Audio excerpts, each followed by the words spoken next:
Good morning, good afternoon कैसे हैं आप लोग? उम्मीद है बढ़िया होंगे और आपका पढ़ाई भी अच्छी चल रही होगी और आपने दूसरी क्लास ज़रूर देख ली होगी तब आप ये तीसरी क्लास देख रहे हैं, ठीक है? तो चलिए आज हम लोग कंटिन्यू करते हैं उसी के आगे की बातें। हम लोगों ने सेकंड क्लास में बेसिक चीज़ें बिल्कुल बेसिक प्रॉपर्टीज़ कह सकते हो, छोटी-छोटी प्रॉपर्टीज़ हम लोगों ने देख ली थी, ठीक है? आज उसके आगे की बात हम लोग करने वाले हैं, ठीक है? तो चलिए भाई स्टार्ट करते हैं, तैयार हो जाइए कॉपी पेन लेके, ठीक है? आइए शुरू करते हैं। आज का हमारा जो टॉपिक होने वाला है बेटा, वो होने वाला है सिमिलैरिटी एंड कॉन्ग्रुएंसी। क्या होने वाला है? सिमिलैरिटी एंड कॉन्ग्रुएंसी, ठीक?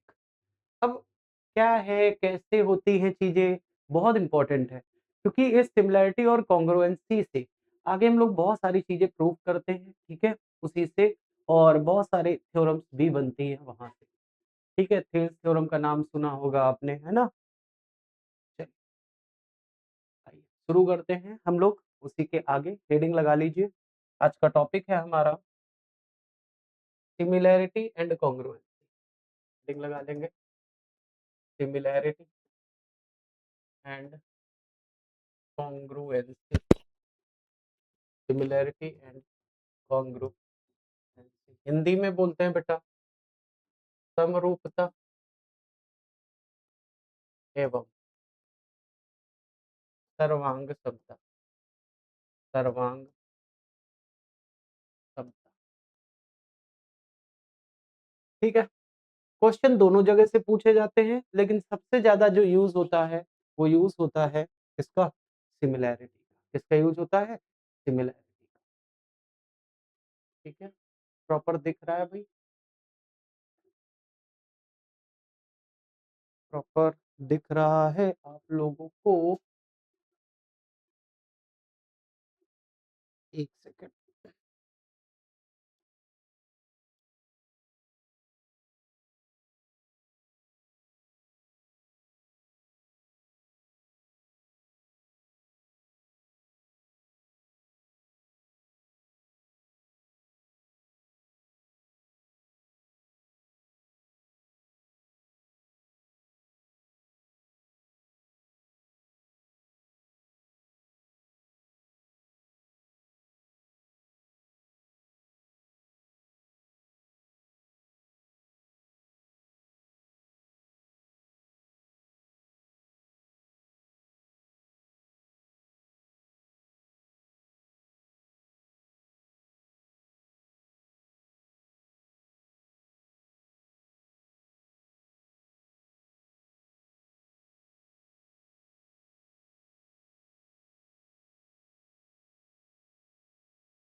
चलिए, अब दिख रहा होगा प्रॉपर?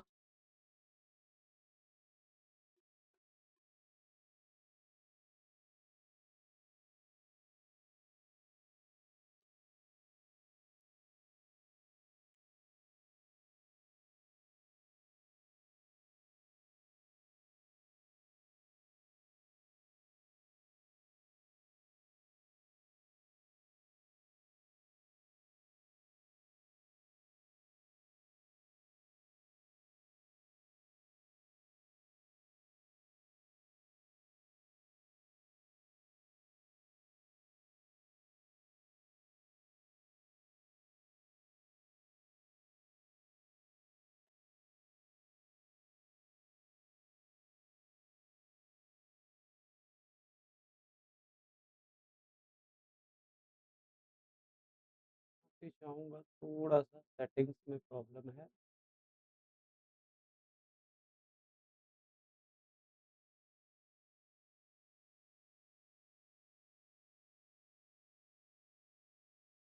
ओके, चलिए, अब दिख रहा होगा सिमिलैरिटी एंड कॉन्ग्रुएंसी, ठीक है? अब देखो सिमिलैरिटी और कॉन्ग्रुएंसी में सबसे ज़्यादा कोई चीज़ यूज़ होती है, तो वो यूज़ होती है समरूपता, ठीक है? देखो समरूपता क्या है? देखो नाम में ही लिखा है, सम का मतलब इक्वल, एक जैसा और रूप का मतलब दिखने में। जब कोई चीज़ दिखने में एक जैसी होती है, तो आप आसानी से कह सकते हो कि वो दोनों क्या हैं? समरूप हैं। दोनों क्या हैं? समरूप। अब हम लोग सिमिलैरिटी और कॉन्ग्रुएंसी पढ़ रहे हैं, किसमें पढ़ रहे हैं? ट्रायंगल में पढ़ रहे हैं, है ना? तो हम लोग ट्रायंगल पे ही एग्ज़ाम्पल लेके बात करेंगे, ठीक है? ट्रायंगल पे ही एग्ज़ाम्पल लेके बात करेंगे। जैसे मान लो हमारे पास एक ये ट्रायंगल है, ठीक है? हमारे पास मान लो एक ट्रायंगल ये है, ठीक है? और एक ट्रायंगल ये। अब हमको दोनों एक जैसे लग रहे हैं। दोनों एक जैसे लग रहे हैं तो इसको हम बोलते हैं समरूप। सिंपल सी बात है समझो, कि जब दोनों एक जैसे दिखेंगे तो आप क्या कहोगे? समरूप कहोगे, ठीक है? अब यहाँ तो हमने छोटा और बड़ा बना दिया है, लेकिन एग्ज़ाम में छोटा और बड़ा तो नहीं आएगा। वहाँ क्या मिलेगा उन सब की बातें हम लोग करेंगे, ठीक है? कैसे पहचानेंगे कि समरूप है? समरूप में बस ये याद रखिएगा कि एक जैसा दिखता है या ये कह लो कि इनका रेशियोज़ इक्वल होते हैं, ठीक है? अभी बात करेंगे आगे। सर्वांग समता में क्या है? अगर मैं सर्वांग समता की बात करूँ, ठीक है? अगर मैं किसकी बात करूँ? सर्वांग समता की। देखो सर्वांग समता में नाम में ही लिखा है, सर्व का मतलब सभी, ऑल, अंग का मतलब साइड और समता का मतलब इक्वल। सारी साइड्स क्या हो जाती हैं? इक्वल हो जाती हैं। यहाँ पर समरूपता का मतलब क्या है? इक्वल, इक्वल या हेलो सेम, एक जैसा। क्या? रूप का मतलब दिखने में। स्ट्रक्चर, स्ट्रक्चर एक जैसा होना चाहिए। अब ये नहीं कि एक ट्रायंगल बना है और एक सर्कल बना हुआ है ना? तो इस तरह नहीं होगा। एक जैसा दिखने में अगर लगेगा, तो आप कहेंगे कि समरूप है और अगर साइड्स बराबर हैं तो सर्वांगसम है। ठीक है? 1 सेकंड माफ़ी चाहेंगे।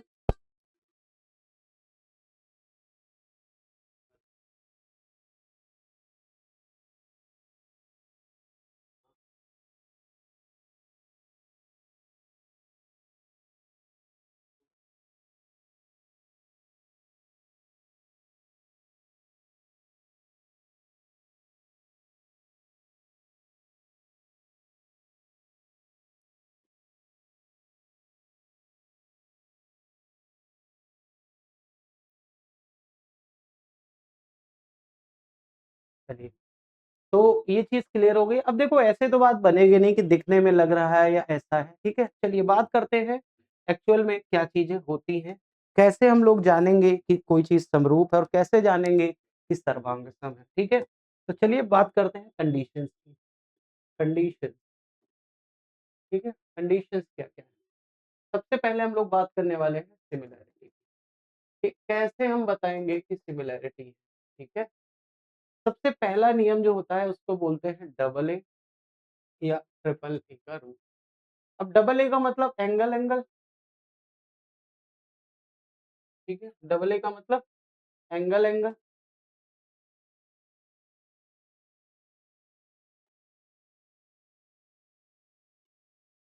एंगल एंगल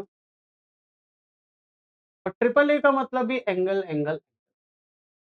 अब देखो 3 बार एंगल हो या 2 बार एंगल दिए हो, अगर कभी हमें 2 ट्रायंगल मिलते हैं, कंडीशन सुनना ध्यान से। मान लो हमको 2 ट्रायंगल्स मिले, नाम दे दिया गया पी, क्यू, आर और एक ट्रायंगल दे दिया गया हमको ए, बी, सी। अगर इस तरह से मान लो दे दिए गए, तो किन्हीं भी 2 ट्रायंगल के अगर 2 एंगल्स बराबर हैं, 2 एंगल्स क्या हैं? बराबर हैं या तीनों एंगल बराबर हैं। अब 2 एंगल अगर बराबर है, आप बात सुनिए ध्यान से, त्रिभुज के तीनों कोणों का योग कल हम लोगों ने पढ़ा था, कितना होता है? 180। आप बताओ अगर 2 एंगल बराबर हो गए, तो क्या तीसरा एंगल अपने आप बराबर नहीं हो जाएगा? क्योंकि सम तो 180 ही होता है। मान लो एक 10 का हुआ, एक 100 का हुआ, तो 110 तो तीसरा एंगल 70 का। उस वाले में भी 10 और 70 का 60 का जो भी है, तो अगला वाला बराबर हो जाएगा। तो इसका मतलब ये हुआ कि डबल एंगल कह लो, 2 एंगल्स या तीनों एंगल्स अगर बराबर हो गए, तो वो दोनों ट्रायंगल्स क्या कहलाएँगे? सिमिलर कहलाएँगे। सिमिलैरिटी का साइन याद रखिएगा, सिमिलैरिटी का साइन कुछ इस तरह का होता है। ठीक है? तो पहला नियम समझ में आ गया होगा, यदि किसी ट्रायंगल के 2 एंगल्स, क्या बोला मैंने? यदि किसी ट्रायंगल के 2 एंगल्स इक्वल हैं, तो वो ट्रायंगल अपने आप में ही क्या हो जाएँगे? सिमिलर हो जाएँगे, समरूप हो जाएँगे। बोलो ये बात क्लियर है सभी को? कोई ऐसा बच्चा है जिसको लग रहा हो कि ये बात नहीं समझ में आई? बिल्कुल सिंपल सा रूल है, कुछ भी नहीं है, कोई दिक्कत नहीं होनी चाहिए। ठीक है? चलिए आगे बढ़ते हैं। आगे बढ़ते हैं। दूसरा नियम क्या कहता है? दूसरा नियम है S S S S S S का मतलब क्या है? एस का मतलब होता है साइड, साइड, तीनों साइड।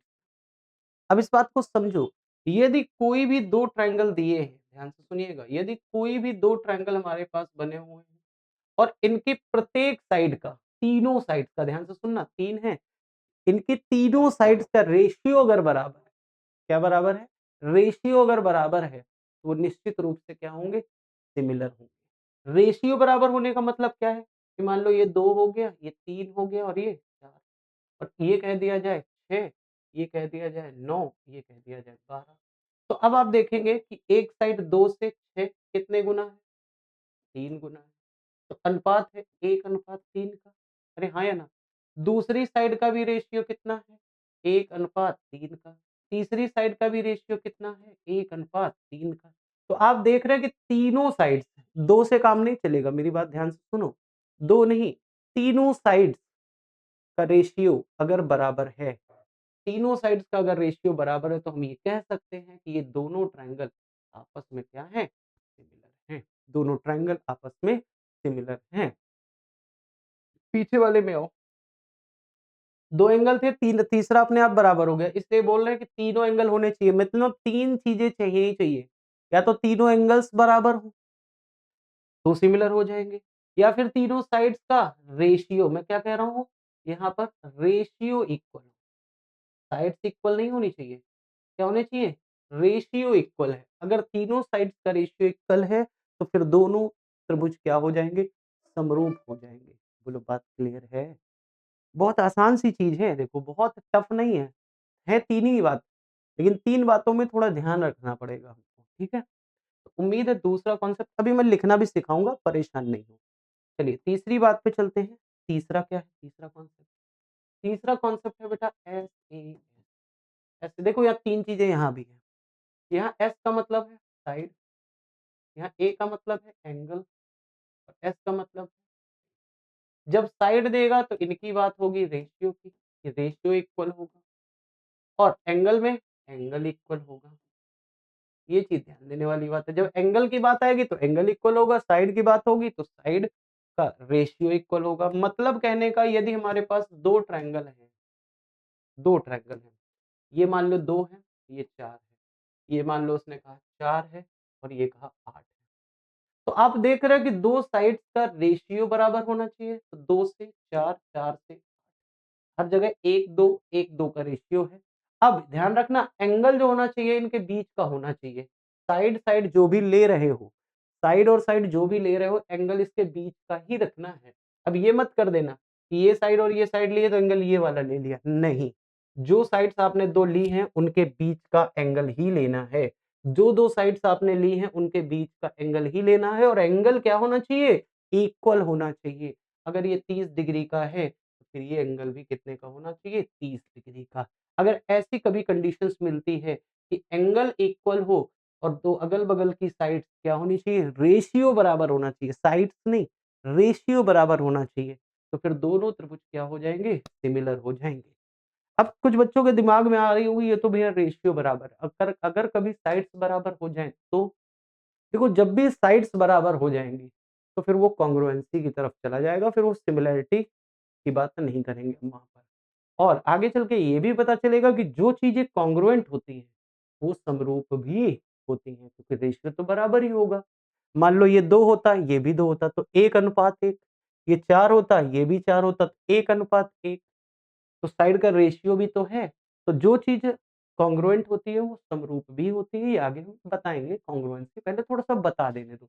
अभी आप दिमाग में रखो कि जब सिमिलैरिटी की बात होती है तो रेशियो इक्वल होता है साइड्स का और एंगल बराबर होते हैं। अब 3 चीज़ें होती हैं, 3 चीज़ें आपको देखनी पड़ेगी, या तो तीनों एंगल ले लो, या फिर तीनों साइड्स ले लो, या फिर अगल-बगल की साइड्स ले लो और बीच का एंगल ले लो, अगल-बगल की साइड्स ले लो, बीच का एंगल ले लो। एंगल लोगे तो एंगल बराबर होगा, साइड लोगे तो साइड का रेशियो बराबर होगा। यही हमारी सिमिलैरिटी है। तो सिमिलैरिटी में 3 कॉन्सेप्ट हैं। सबसे पहला डबल ए या ट्रिपल ए का रूल, 2 बराबर तो तीसरा बराबर ही हो जाएगा, तो आप बोल सकते हो ट्रिपल ए का रूल है। फिर आपने कहा ट्रिपल एस का रूल है, साइड, साइड, साइड, यदि तीनों साइड के रेशियो बराबर हैं, तो आप उनको कह सकते हैं कि वो सिमिलर हैं। वो क्या हैं? सिमिलर हैं। और 2 साइड और उनके बीच का एंगल अगर बराबर है, 2 साइड का रेशियो बराबर हो और एंगल बराबर हो, तो भी दोनों त्रिभुज क्या होते हैं? समरूप होते हैं। क्या होते हैं भैया? ठीक, अब बात आती है हाउ टू राइट सिमिलैरिटी। ये बड़ी काम की चीज़ है, how to write similarity. Similarity लिखी कैसे जाती है? अगर आपने सही से लिख लिया, तो बड़ी आसानी हो जाएगी रेशियोज़ बनाने में, ठीक है? बड़ी आसानी हो जाएगी रेशियोज़ बनाने में, क्योंकि क्वेश्चन जो आता है उसी पर बेस्ड आता है, ठीक है? अब सिमिलैरिटी लिखी कैसे जाती है, इस बात को ध्यान से समझो। आओ इन्हीं पर बताते हैं थोड़ा, इन्हीं पे लिखना सिखाते हैं आपको, ठीक है? चलिए आइए सुनिएगा ध्यान से। अब यहाँ पर डबल ए, ट्रिपल ए तो हो गया, हमने सिमिलर भी बता दिया है। अब सिमिलर बताया इसका मतलब तीनों एंगल बराबर। अब कौन-सा एंगल किसके बराबर है, ये आपको बताना पड़ेगा। मान लो पी अल्फा है, इधर बी अल्फा है, इधर आर मान लेते हैं बीटा है और इधर ए बीटा है। तो अब 2 तो बराबर हो गए, तीसरा अपने आप बराबर हो जाएगा, मानो या ना मानो। एंगल क्यू मान लो इसको और ये एंगल सी बराबर है आपस में, ठीक है? मान लो हमने 2 ही दिए तो तीसरा बराबर हो जाएगा, चाहो तो मान लो गामा। चलो मान लेते हैं गामा और मान लेते हैं गामा। अब सिमिलैरिटी कैसे लिखेंगे? देखो कोई भी एक ट्रायंगल अपने मन से कंप्लीट लिख लो, जैसा चाहो वैसा। मान लो हमने लिखा ट्रायंगल पीक्यूआर लिख लिया, तो ट्रायंगल पीक्यूआर मैंने अपने मन से लिख लिया। सिमिलैरिटी का साइन लगाया, ट्रायंगल लिखा। अब ध्यान देने वाली बात होगी कि यहाँ पर पहले P लिखा है और P पर बनने वाला एंगल क्या है? अल्फा। तो इधर अल्फा बनने वाला है B, तो यहाँ पर आपको लिखना होगा B। उम्मीद है ये बात क्लियर है। फिर देखते हैं Q, Q पर है गामा, गामा पर बनने वाला है C और तीसरा हो जाएगा A। तो PQR जो है वो समरूप है ट्रायंगल BCA के। कुछ बच्चे सोच रहे होंगे भैया मान लो हम ABC को पहले लिख लेते हैं। अगर ऐसे आप लिखते हैं ट्रायंगल ABC सिमिलर है ट्रायंगल के, तो अब फिर से आपको देखना पड़ेगा कि A पर क्या है। A पर आपने देखा बीटा है, तो बीटा पर क्या है? R, तो पहले लिखोगे। उसके बाद देखा B, B पर क्या है? अल्फा, अल्फा पर है P, तो R, P और इधर हो जाएगा Q। उम्मीद है ये बात क्लियर। आप दोनों तरह से लिख सकते हो, ज़रूरी नहीं है कि आप पहले PQR लिख लो या पहले ABC, जो आपका दिल करे वो पहले लिख लो, लेकिन बाद वाले को लिखते समय ध्यान दीजिएगा एंगल, एंगल सेम लिखेंगे। एंगल, एंगल क्या लिखेंगे? सेम लिखेंगे। उम्मीद है ये बात क्लियर हो गई होगी। उम्मीद है ये छोटी-सी बात क्लियर हो गई होगी। चलो आगे वाले में लिख के देखते हैं, इस वाले में। अब इस वाले में अगर सिमिलैरिटी हमें लिखनी है, तो चलो सिमिलैरिटी कैसे लिखेंगे? आइए लिख के दिखाते हैं। अब ध्यान दो, तो यहाँ पर नाम दे देते हैं, नाम दे देते हैं ए बी सी और इधर नाम दे देते हैं पी क्यू आर। और ऐसा मत लिखना है कि सिमिलर है तो आपने लिखा triangle A B C, similar है ट्रायंगल पी क्यू आर। ऐसे मत लिखिएगा। क्लियर है मेरी बात? ऐसे लिखने की कोई जरूरत नहीं है। पहले आपको देखना होगा, मैंने आपको कहा है पहले भी कि कौन सा क्या है, रेशियोज बराबर किसके हैं, उसको आपको देखना पड़ेगा। ठीक, अब ध्यान से समझते हैं चीज़ों को। हमने कहा था कोई भी एक आप अपनी तरफ से लिख सकते हो। मान लो मैंने एबीसी लिख लिया पहले, तो मैंने लिखा ट्रायंगल एबीसी सिमिलर है ट्रायंगल। अब ध्यान देने वाली बात है, ए के सामने 4 है और 4 का रिलेशन 12 के साथ था। तो 12 के साथ आप देख रहे हो, 4 के साथ अगर 12 है तो 12 के सामने आपको लिखना होगा। 2 के साथ 8 है, अच्छा बी देखना, बी के सामने 3 है और 3 का रिलेशन 9, 9 के सामने क्यू, यहाँ लिखना होगा क्यू। और उसके बाद एक और बच गया, यहाँ हमने डायरेक्ट रिलेशन लिख रखे थे। ठीक है, अब ये मत सोचना कि ऐसे हमने देखा बट ट्रायंगल और लिख दिया, ऐसे नहीं लिखना है। आपको एक बार कंफर्म करना होगा कि जो चीज़ लिख रहे हैं वो सही है या नहीं है। ठीक है, अभी एक एग्जांपल से और समझते हैं इस वाले। अब इस वाले से अभी सिमिलैरिटी हमको लिखनी है, तो मैं ट्रायंगल का नाम दे देता हूँ, ट्रायंगल का नाम दे देते हैं ए बी सी और इसका नाम दे देते हैं पी क्यू। अब अगर सिमिलैरिटी लिखनी फिर से आप ऐसे ही कर देते हो कि triangle ABC, triangle ABC similar है ट्रायंगल पीक्यूआर के, पीक्यूआर के। तो ऐसी सिमिलैरिटी नहीं लिखनी है। मैं फिर से कह रहा हूँ ऐसे नहीं लिखा जाता है। अब आपको देखना होगा कोई भी एक पहले लिख लो। मान लो हमने एबीसी लिख लिया, तो सिमिलर होगा ट्रायंगल। अब ए पर बना है 30 डिग्री, तो 30 डिग्री पर है आर, आर लिखना होगा। फिर उसके बाद देखो बी, बी के सामने है 4 और इधर 4 का रिलेशन है 8, 8 के सामने है क्यू, तो आर क्यू और बचा P। उम्मीद है ऐसे लिख पाओगे, उम्मीद है ऐसे लिख पाओगे। अगर अब आपके दिमाग में आ रहा होगा कि भैया मान लो हम पी क्यू आर पहले लिख लेते, चलो लिख लो triangle P Q R similar होगा ट्रायंगल। अब ए बी सी मत लिख देना, अब आपको देखना है पी के सामने 4 है और 4 का रिलेशन 4 से नहीं है, रेशियो देखना है, 2 से 4 हुआ था, 4 से 8, तो 2 से 4 तो 4 और इधर हुआ, क्लियर है? पी के सामने 4 है, इधर सी के सामने 2 है तो सी लिख लिया हमने। फिर उसके बाद हमने देखा क्यू, अब क्यू पर क्या है? क्यू के सामने 8 है और इधर है 4, तो हो जाएगा बी और इधर बन जाएगा ए। अब कहीं से भी मिला दो, ए के साथ आर है, इधर भी देखो ए के साथ आर है, इधर बी के साथ क्यू है, इधर क्यू के साथ बी है, पी के साथ सी है, पी के साथ सी है। इस तरह से बिल्कुल सेम होना चाहिए, इससे क्या है हम आसानी से रेशियोज़ बना पाएँगे साइड्स का। तो उम्मीद है कि आप सिमिलैरिटी कैसे लिख रहे हैं ये बात समझ में आ गई होगी, कि कैसे हमें सिमिलैरिटी लिखनी होती है, क्लियर है? अब बात करते हैं कि सिमिलर अगर हो जाते हैं तो, ये तो पॉइंट हो गया कि कैसे लिखनी है। अब अब हम इसका रेशियोज़ कैसे लिखें? How to write ratios, how to write ratios. अब रेशियोज़ कैसे लिखने इसकी बात करते हैं, ध्यान से सुनिए। मान लो 2 ट्रायंगल सिमिलर हो गए, 2 ट्रायंगल सिमिलर हो गए। 3 नियम बताए हमने, ट्रिपल ए, ट्रिपल एस या ऐसे। इन तीनों नियम को लगा के आपने कैसे भी करके सिमिलैरिटी लिख ली। अब क्या करेंगे? तो एक चीज़ याद रखना कि यदि 2 ट्रायंगल क्या होते हैं? सिमिलर हो जाते हैं, तो उनकी करस्पॉन्डिंग साइड्स का रेशियो बराबर होता है। ये आपने उल्टा भी बताया कि अगर उनकी करस्पॉन्डिंग साइड्स का रेशियो इक्वल है, तो फिर दोनों ट्रायंगल सिमिलर हो जाते हैं, बात तो वही है। तो अब रेशियोज़ कैसे लिखेंगे इस बात को आप देखते हैं शुरुआत। सबसे पहले आइए ये लिखना है। मान लो ये हमने मान लो ये हमने ठीक है, अब ये लिख रखा है, ठीक है? अब हमें इसके रेशियोज़ बनाने हैं। तो चाहे इस वाले से बना लो, चाहे इस वाले से बना लो, लिखे तो सेम है दोनों, ठीक है? तो रेशियो हम बनाने चल रहे हैं, तो कैसे लिखेंगे रेशियोज़ ध्यान से सुनना। सबसे पहले आप लो एबी और इधर से लिया आर, आरपी या पीआर बात एक ही, बराबर होगा बीसी, इधर लिया पीक्यू, इधर लिया पीक्यू, इधर लिया फिर एसी फर्स्ट और लास्ट एसी, फिर इधर लिया आरक्यू या क्यूआर जो भी लिखना चाहो। उम्मीद है ये बात क्लियर हो गई होगी।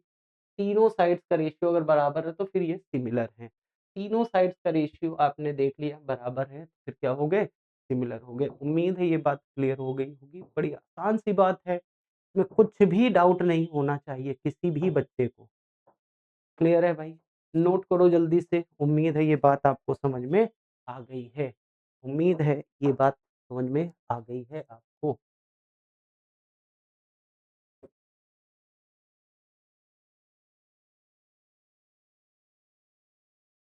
चलिए भाई जल्दी से लिख लीजिए फिर हम लोग आगे बढ़ते हैं।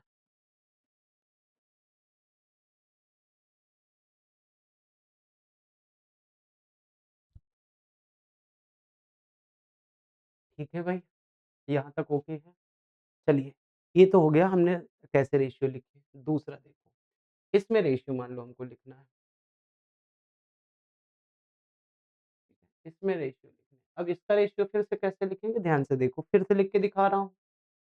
यहाँ सबसे पहले लिखा है साइड AB, तो साइड AB लिया, इधर से लिया PQ बराबर होगा, इधर से लिया BC, इधर से लिया QR, इधर से लिया AC, इधर से लिया PR। क्या ये बात क्लियर है? क्या ये बात क्लियर है? ठीक है, चलिए आगे बढ़ते हैं। इसका लिख के दिखाते हैं, इसमें कैसे लिखनी है। जब ये रेशियो बन जाएँगे तो अपने आप हम लोग मल्टीप्लाई करा पाएँगे चीज़ों को। बताओ बात क्लियर है कि नहीं? चलिए इसमें सिमिलैरिटी कैसे लिखेंगे? देखो ध्यान से, इसकी सिमिलैरिटी यहाँ से लिया हमने PQ, यहाँ से लिया PB या BC बात एक ही है, बराबर। इधर से लिया QR, QR इधर से लिया BA या AB, बात एक ही है, बराबर। इधर से लिया हमने PR, इधर से लिया PR और इधर से लिया C। ठीक है भाई? तो ये हमारी सिमिलैरिटी लिखी हमने। यहाँ पर हमने देखा कि 3 नियम थे, तीनों नियम से हमने सिमिलैरिटी भी लिख ली है, ठीक है? अब अगर सिमिलर हो जाते हैं तो रेशियो भी लिख लिया हमने। अब इसका फ़ायदा क्या है? इससे तो कुछ साइड्स हम निकाल सकते हैं रेशियो बना के। बोलो क्लियर है कि नहीं? अब उसके बाद ये आती है कि मान लो अगर 2 ट्रायंगल सिमिलर हो गए, तो क्या साइड का रेशियो ही इक्वल होता है? नहीं, और भी चीज़ें इक्वल हो जाती हैं। ये 2 चीज़ें हो गई, आगे बढ़ते हैं। इफ यदि 2 ट्रायंगल्स आर सिमिलर, 2 और 3, 2 ट्रायंगल्स आर कैसे हैं? अगर 2 ट्रायंगल सिमिलर हैं, देन तब क्या होगा? पहला पॉइंट, पहला पॉइंट ये होगा कि उनकी करस्पॉन्डिंग साइड्स का, their corresponding sides ratio will be equal. उनकी करस्पॉन्डिंग साइड्स का रेशियो क्या हो जाएगा? बराबर हो जाएगा। अगर 2 ट्रायंगल सिमिलर हैं तो। कभी-कभी पेपर में दे ही देता है, कहता है कि 2 ट्रायंगल हैं, ट्रायंगल का नाम दे देगा और XYZ और PQR और कह देगा कि दोनों ट्रायंगल सिमिलर हैं, फिर उसके बाद साइड्स दे देगा। अगर सिमिलर हैं, तो उनकी करस्पॉन्डिंग साइड का रेशियो क्या हो जाएगा? बराबर हो जाएगा। फिर तो टेंशन ही नहीं लेनी, हमको प्रूफ करने की ज़रूरत ही नहीं पड़ेगी। ज़रूरत तो तब पड़ेगी जब सिमिलर नहीं होंगे, ठीक है? चलिए, दूसरा, ये देन लिख रहा हूँ अगर ट्रायंगल सिमिलर हैं तो। अब उनके करस्पॉन्डिंग, देयर करस्पॉन्डिंग, अब उनका करस्पॉन्डिंग जो भी है, क्या-क्या? हाइट, ठीक है? या उनका मीडियन या एंगल बाइसेक्टर। और हाइट को ही परपेंडिकुलर कहा जाता है, हाइट को ही क्या कहा जाता है? परपेंडिकुलर, ठीक है? ये हाइट के लिए है। पेरीमीटर,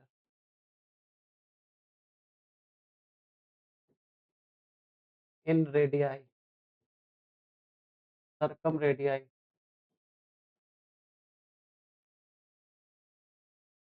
इन radius, circum radius, perimeter, height, median, angle bisector, जो कुछ भी होगा, एवरीथिंग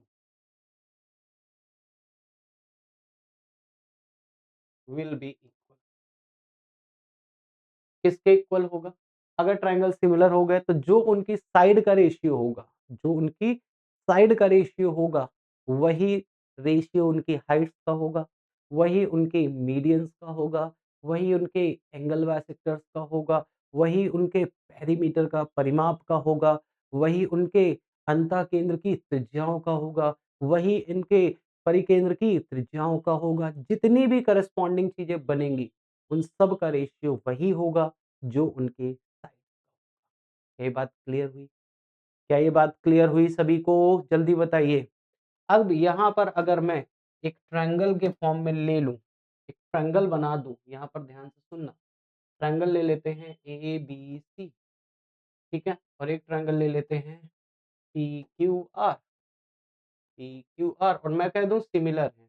तो सिमिलर हैं तो सिमिलैरिटी में मैंने आपको रेशियो बताया था कि जो साइड AB और PQ का रेशियो होगा वही BC और QR का होगा और वही रेशियो CA और RP का होगा और जो रेशियो इनकी साइड का होगा वही रेशियो इनके पेरीमीटर का होगा। पेरीमीटर को हम पेरीमीटर 1 और पेरीमीटर 2, ये 1 कह देते हैं और ये 2 कह देते हैं, ठीक है?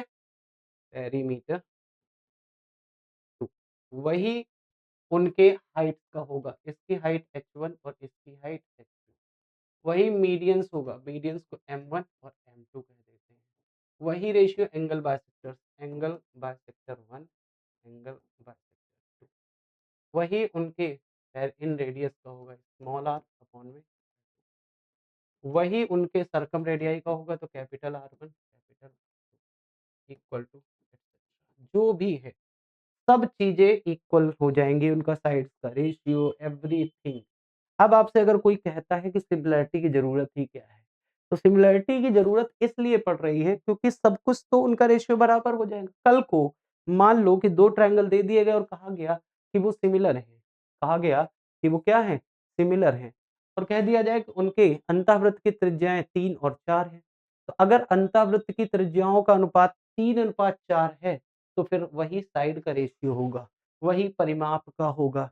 कल को वो दे के आपसे कहेगा कि त्रिभुज एबीसी के परिमाप और त्रिभुज पीक्यूआर के परिमाप का अनुपात क्या होगा? अब बहुत से सोचेंगे कि यार इन रेडियस दिया है और अंतःवृत्त की त्रिज्या दी है, परिमाप पूछ रहा है, परिमाप के लिए तो साइड चाहिए, साइड हमें पता नहीं चल पाएँगे, अब वो साइड निकालने के चक्कर में पड़ेंगे। साइड निकालने के चक्कर में नहीं पड़ना है, आप चीज़ों को समझो। अगर सिमिलर हो जाते हैं, तो फिर जो अनुपात उनके परिमाप का होता है, वही अनुपात उनके साइड्स का होता है, वही अनुपात उनके मीडियंस माध्यिकाओं का होता है। जो लंबाई माध्यिका की होगी, जैसे मान लो इसकी माध्यिका की लंबाई 3 है और इसकी माध्यिका की लंबाई 4 है, तो फिर वही अनुपात साइड्स का होगा, वही अनुपात पेरीमीटर्स का होगा। उम्मीद है ये छोटी-सी बात आपको समझ में आ गई। छाप लीजिए जल्दी से, हम लोग आगे बढ़ते हैं। ध्यान दीजिएगा अगर 2 ट्रायंगल सिमिलर हो जाते हैं तो ये सारी चीज़ें होती हैं। अभी एक चीज़ और बची हुई है, 2 चीज़ें मैंने करा दी है। तीसरी चीज़ है एरिया, तीसरी चीज़ क्या है बेटा? एरिया। अब एरिया की बात करेंगे, फिलहाल पहले आप इसको लिख लो, ठीक है? तो आप लिख लीजिए, पॉज़ करिए और लिख आइए तीसरी बात करते हैं। अब तीसरी बात बड़ी इम्पोर्टेंट है कि जो अगर मुझे एरिया का रेशियो निकालना हो, 1 का एरिया एरिया ऑफ ट्रायंगल 1 और अपॉन में एरिया ऑफ ट्रायंगल 2। अगर मुझे ट्रायंगल 1 और ट्रायंगल 2 के एरिया का रेशियो चाहिए, तो एरिया का रेशियो निकालने के लिए साइड जो भी दे रखी है एबी और पीक्यू का, इनका आप क्या करेंगे स्क्वायर का रेशियो क्या हो जाएगा? बीसी का स्क्वायर अपॉन में क्यूआर का स्क्वायर या फिर सीए का स्क्वायर अपॉन में आर सी का। मतलब कहने का ये कि एरिया का रेशियो निकालने के लिए आपको दी गई साइड्स जो भी अनुपात है उनका क्या कर देना है? स्क्वायर कर देना है। उनका क्या कर देना है? स्क्वायर। मान लो कल को 2 ट्रायंगल दिए गए हैं और कहा जाए कि उनके ट्रायंगल के साइड्स का रेशियो 3:4 है, तो बताओ उनके क्षेत्रफलों का अनुपात क्या होगा? तो क्षेत्रफलों का अनुपात अगर साइड का रेशियो 3-4 है तो 3 का स्क्वायर 9 और 4 का स्क्वायर 16। तो क्षेत्रफलों का अनुपात 9:16 हो जाएगा। क्लियर है बात? कल को उल्टा पूछा जाए, कैसे सर? मान लो कह दिया जाए कि इसका रेशियो 25 है और इसका रेशियो 36 है, एरिया का। इसका एरिया 25 है और इसका एरिया 36 है। तो कैसे निकलेगा? तो साइड का रेशियो अगर निकालना है, साइड 1 और साइड 2 तो फिर क्या करेंगे अंडर रूट के अंदर 25 और अंडर रूट के अंदर 36 क्योंकि जब स्क्वायर किया है तो 25 और 36 आया है। अगर साइड का रेशियो चाहिए तो कितना आ जाएगा 5 और इसका आ जाएगा 6। तो साइड का रेशियो 5 और 6 आ जाएगा। अगर हमें साइड का चाहिए तो स्क्वायर हटेगा और अंडर रूट लग जाएगा। बोलो बात क्लियर है? बताइए भाई सारे बच्चे क्या सिमिलैरिटी में ये चीज़ क्लियर हो रही है आपको? बताइए जल्दी से। क्या ये बात क्लियर है? च अब ये तो हो गया बेसिक सिमिलैरिटी हमने जो सिखाया आपको कि क्या-क्या, कैसे-कैसे होता है। 3 नियम बताए, कैसे लगता है और उनका रेशियो कैसे लिखा जाता है, ये चीज़ पे हम लोगों ने डिस्कशन कर लिया है। अब बात करते हैं कि कुछ बेसिक ट्रायंगल्स हैं जिनको देख के ही जान जाना है, आपको प्रूव करने की ज़रूरत नहीं होगी, तो मैं कुछ बेसिक ट्रायंगल्स बना के दिखाता हूँ। बेसिक स्ट्रक्चर्स बना के दिखाता हूँ जिनमें सिमिलैरिटी होती है और वो आपको पहचानना होता है। जैसे पहला डायग्राम, ठीक है? Some basic diagram. ये आपको देखते ही पता चल जाएँगे कि ये ट्रायंगल जो है सिमिलर है। सम बेसिक डायग्राम, ठीक है? सबसे पहला डायग्राम हम बना रहे हैं ये। ये इस तरह का डायग्राम जब भी आपको दिख जाए तो समझ जाना कि क्या है ये। सवाल में दिया होगा कि ये लाइन और ये लाइन कितना दिया होगा, ट्रायंगल का नाम दिया होगा ए, बी, सी और ये दिया होगा डी और ई। अब यहाँ पर और कुछ नहीं दिया होगा, लेकिन आपको लगेगा कि भाई क्या ये सिमिलर हैं? तो यहाँ पर पहले तो देखो 2 ट्रायंगल बन रहे हैं, ठीक है? अब 2 ट्रायंगल बन रहे हैं, अब यहाँ पर सिमिलैरिटी प्रूव करने के लिए साइड्स तो दी नहीं है, साइड का रेशियो। जब साइड का रेशियो नहीं तो ट्रिपल एस की प्रॉपर्टी साइड, साइड, साइड का रेशियो नहीं पता चला। साइड, एंगल, साइड, जब साइड है ही नहीं तो फिर एक ही चीज़ बचती है एंगल, एंगल, एंगल। क्या तीनों एंगल बराबर हैं? अब बराबर कैसे होंगे इस बात को समझो। याद करो मैंने आपको लाइन एंड एंगल में एक प्रॉपर्टी कराई थी कि अगर 2 पैरेलल लाइन्स को एक ट्रांसवर्सल लाइन कट करती है, अगर ये एंगल अल्फा है तो ये एंगल भी अल्फा होगा। इसको हम बोलते थे संगत कोण। क्या बोलते थे? संगत कोण। इंग्लिश वाले बच्चे इसको बोला जाता था बेटा करेस्पॉन्डिंग एंगल। क्या बोला जाता था? Corresponding angle. और करेस्पॉन्डिंग एंगल्स जो होते हैं वो क्या होते हैं? बराबर। अब अगर ध्यान से समझो तो ये 2 पैरेलल लाइन है और ट्रांसवर्सल लाइन कट कर रही है। तो अगर ये एंगल अल्फा है तो ये एंगल भी अल्फा। सेम चीज़ 2 पैरेलल लाइन्स हैं और एक ट्रांसवर्सल लाइन कट कर रही है। अगर ये एंगल बीटा है तो फिर ये एंगल भी बीटा हो जाएगा। अब हमारे पास 2 ट्रायंगल बन रहे हैं। एक छोटू ट्रायंगल ये रहा। ट्रायंगल का नाम दे देते हैं एडीई और एक बड़ा वाला ट्रायंगल। ट्रायंगल का नाम दे देते हैं एबीसी। अरे हाँ या ना? तो अब आप देखोगे कि अल्फा, यहाँ पर भी अल्फा, ये एंगल बीटा, ये एंगल भी बीटा। अब आप बताओ थोड़ी देर पहले हम लोगों ने कहा था अगर 2 एंगल बराबर हो गए तो तीसरा एंगल अपने आप बराबर होता है। या आप देखो तो यहाँ एंगल ए है और यहाँ भी एंगल ए है। तीनों एंगल बराबर हो गए हैं तो फिर क्या सिमिलर हो गए? आप कहोगे यस सिमिलर हो गए। अब ये सिमिलर हो गए हैं तो इनकी करस्पॉन्डिंग साइड्स का रेशियो भी क्या होगा? बराबर होगा। अब साइड का रेशियो लिख लेते हैं। ए के सामने या आप बीटा के सामने या अल्फा के सामने कैसे भी लिखना चाहो, मैंने आपको बताया था एक ट्रायंगल कैसे भी लिख लो। एडीई मैंने लिख दिया एडीई। सिमिलर होगा ट्रायंगल। अब ए पर ए है, ए पर ए लिख दिया। डी पर अल्फा है, डी पर अल्फा है, तो यहाँ अल्फा पर बी है। उसके बाद ई, ई पर है बीटा, बीटा पर है सी। तो ये रहा हमारा सिमिलर। अब ये अगर हो गया तो अब इनकी साइड अगर मैं ये रेशियो लिख गया तो क्या मैं इनकी साइड का रेशियो लिख सकता हूँ? तो आप कहोगे यस लिख सकते हैं। बोलो क्या होगा? तो आप कहोगे एडी, एडी और यहाँ पर ए बराबर होगा डीई, ये इधर होगा बीसी बराबर एई या ईए, इधर से होगा सीए। क्या ये बात क्लियर है? जैसे ही इस तरह का ट्रायंगल दिखे आप तुरंत समझ जाना कि ये सिमिलर हैं। आपको बार-बार लिखने की ज़रूरत नहीं होगी। अब लिखना कैसे? ये एडी लिखोगे तो बड़ी वाली साइड, एई लिखोगे, देखो एई लिखोगे तो बड़ी वाली साइड एसी, ये लिखोगे डीई तो बीसी, डीई, बीसी, एडी बड़ी वाली साइड, छोटी वाली साइड, बड़ी वाली साइड, छोटी वाली साइड, बड़ी वाली साइड।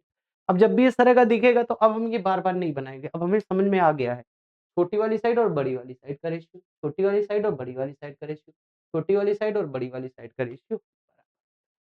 क्लियर है बात? हाँ या ना? तो ये बेसिक डायग्राम आपको समझ में आ गया होगा। चलिए दूसरे बेसिक डायग्राम पे चलते हैं।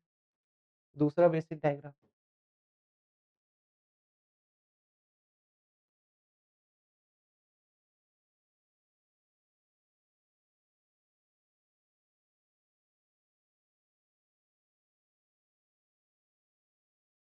ये दूसरा बेसिक डायग्राम। नाम दे देते हैं। यहाँ 90 डिग्री दे देगा, यहाँ भी 90 डिग्री दे देगा। ए, बी इसका नाम दे देते हैं ओ, इसका नाम सी और इसका नाम D। अब ये देगा डायग्राम। अब आपको फिर से वही बात है, साइड्स दे नहीं रखी है तो साइड एंगल साइड लगेगा नहीं, हाँ या ना? फिर आप कहोगे कि तीनों साइड्स तो है नहीं, एस नहीं लगेगा, अब बचा एंगल वाला, तो एंगल वाला ही लगने वाला है। अब एंगल वाला लगने वाला है तो फिर हमें एंगल्स बराबर करने होंगे। अब आप कहोगे भैया 190 इस वाले ट्रायंगल में और 190 एक दे रखा है, एक और बराबर कर देते हैं। फिर हमारे दिमाग में आया कि हम लोगों ने पढ़ा था लाइन एंड एंगल में अगर 2 लाइन एक दूसरे को इंटरसेक्ट करती हैं तो ये वाले एंगल्स बराबर होते हैं। इनको बोलते हैं opposite angle, vertically opposite angle, vertically opposite angles equal होते हैं। बोलो अगर एंगल्स इक्वल हैं तो फिर आप कहोगे कि ये वाली लाइन और ये वाली लाइन एक दूसरे को कट कर रहे हैं। अगर ये अल्फा है तो ये भी अल्फा होगा। तो अब इसका अल्फा 90 बराबर हो गया तो तीसरा एंगल और तीसरा angle 90 minus alpha 90 minus alpha. ठीक है? अब तीनों एंगल बराबर हो गए और तीनों एंगल बराबर हो गए तो अब ये फिर से सिमिलर हो जाएँगे। फिर से सिमिलर हो जाएँगे तो कोई भी एक अपनी तरफ से लिख लेते हैं। पहले मैंने लिखा ACO क्या लिखा? ACO ट्रायंगल ACO सिमिलर है। अब ध्यान देना A पर 90 है तो 90 पर क्या है B। उसके बाद हमने लिखा है C पर है 90 माइनस अल्फा तो 90 माइनस अल्फा पर है D और O पर है अल्फा, O पर अल्फा, O पर अल्फा। तो ये दोनों हो गए हमारे। अब अगर ये सिमिलैरिटी लिख गई है तो अब इनका रेशियो भी लिख सकते हैं। बोलो हाँ या ना? हाँ भैया लिख सकते हैं। कैसे लिखेंगे बोलो? AC अपॉन में BD बराबर होगा CO अपॉन में DO बराबर में OA अपॉन में OB। क्या ये बात क्लियर है? बताइए भाई, क्या ये रेशियो आराम से लिख पाओगे? कोई दिक्कत तो नहीं है? ये दूसरा बेसिक डायग्राम है। याद रखना इनमें दिया नहीं जाता है, सिर्फ एक एंगल दिया जाएगा या कुछ नहीं दिया जाएगा। तीसरा बेसिक डायग्राम देखो, तीसरा बेसिक डायग्राम, तीसरा बेसिक डायग्राम राइट एंगल पे है। किस पर है? राइट एंगल पे। इस तरह से दिया जाएगा, ये बोलेगा 90 डिग्री है और यहाँ से ट्रायंगल का नाम दे देते हैं। ट्रायंगल का नाम है ए बी और सी। अब यहाँ एंगल बी से एक परपेंडिकुलर ड्रॉ किया जाएगा डी नाम का और इस तरह का डायग्राम आपको देखने को मिलेगा।